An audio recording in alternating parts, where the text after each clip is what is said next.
Good morning. Good morning.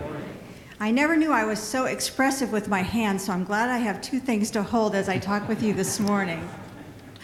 My name, again, is Chris Hess, and I serve as your chair of the Stewardship Committee this year. And as Matt shared with you last week, our story is similar. My husband, Steve, and I, we were looking for a new church. So we were church shopping. And at the time, we were looking for something more for our daughter, Abby, who was at that point 5. And so we had visited several churches, and the Sunday that we came here, Steve and I sat in the pews and with Abby, and as we listened to the sermon, we listened to the music, we knew that we had found what we needed, and that was here at Countryside.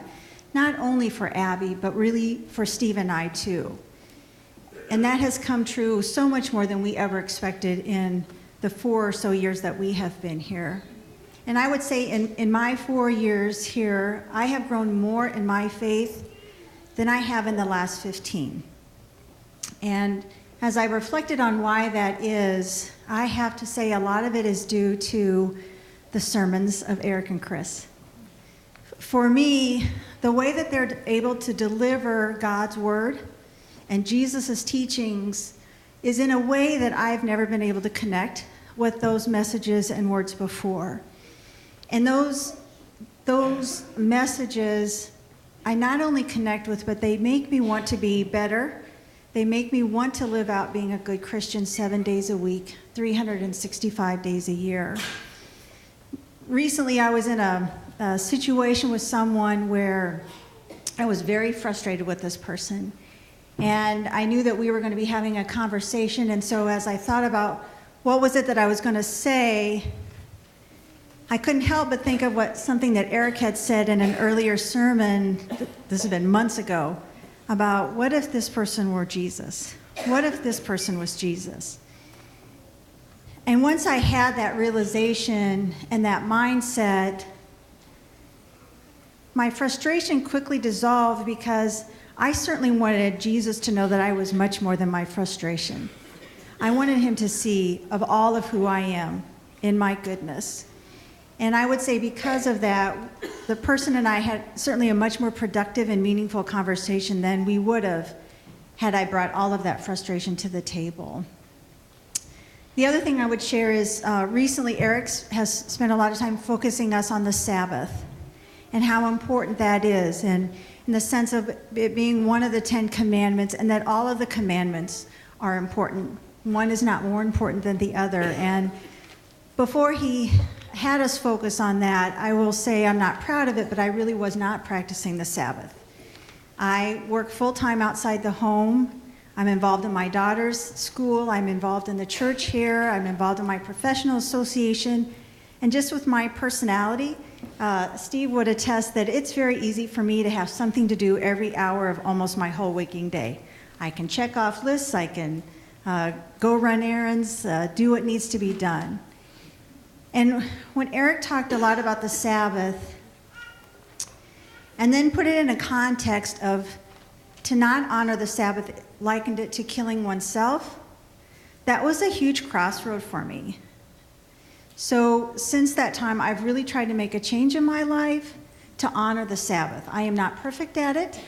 I have adopted a similar tactic that Eric shared that he had when he was in graduate school, which was some on Saturday and some on Sunday. Obviously, I'm not ready to make the leap for a full day yet. But what I found is that when I open up that space to slow down my life, to have more fun in that play and pray mode that Eric talked about, certainly it has added richness to my life. And it also reminds me always what my priorities in life should be, which sometimes in our hurriedness and busyness of the day I can forget. I would say to you too, I could give you a list, a huge list of the ways that Countryside has changed my life. And if Steve were up here with me, as he said on the video, he could too.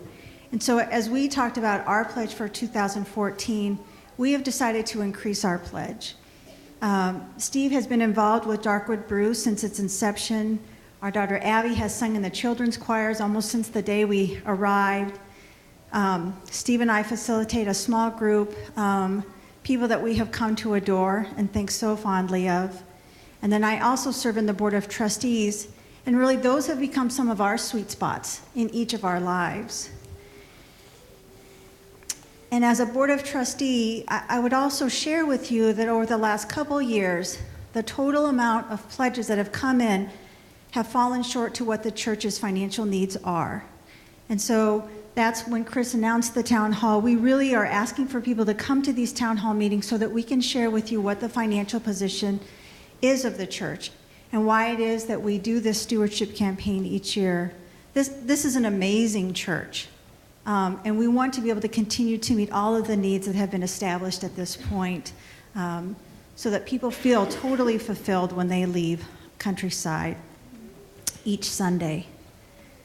Hopefully also you have received your pledge brochure or your stewardship brochure in the mail. If not, we have lots of extras. If you are new to a stewardship campaign, this is an annual campaign that Countryside does. We ask you to prayerfully consider what you want your financial commitment to be to Countryside. And once you have identified that, we ask you to fill out the bottom portion and then return it to us in the envelope that we provided. If you prefer, you can go online. We have it all set up where you can make your pledge online, save the postage at www.justaskgod.org. And we ask that if you could make your pledge, make your financial commitment to this church by November 10th, that would be wonderful, because this church needs to know what direction it can go for in 2014. And I would just close by saying to you, each of us come to this church for a reason. There is something that we need from this church, and I would also say to you that this church needs each of us and our financial commitments. Thank you.